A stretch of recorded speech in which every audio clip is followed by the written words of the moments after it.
今日跟老豆返鄉下探親，已經幾十年冇嚟過。親戚話呢一區之前好旺，但係被降級之後，附近嘅建築物都成為廢棄建築。原本呢度有幾棟已經起好嘅樓，但係新阿頭上場話要多搞綠化，於是就將啲樓拆咗，改種樹。親戚帶我哋嚟長隆商場行咗個圈，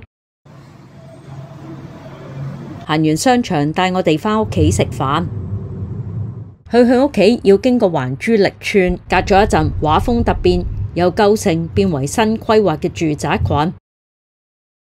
呢度係山水華庭，參觀完佢間屋，最滿意嘅係個廳有對流雙露台。唔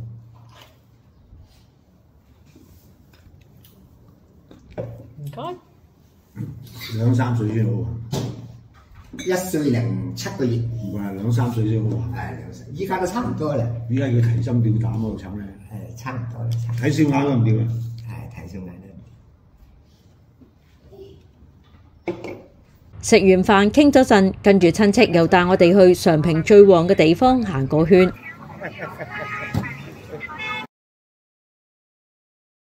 感謝老天爺喺我踏入火車站之後先落大雨。